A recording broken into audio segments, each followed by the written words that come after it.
చేరగా ఎంత మంచి దేవుడవేసయ్యా నా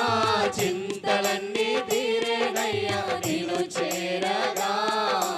ఎంత మంచి దేవుడవేసయ్యా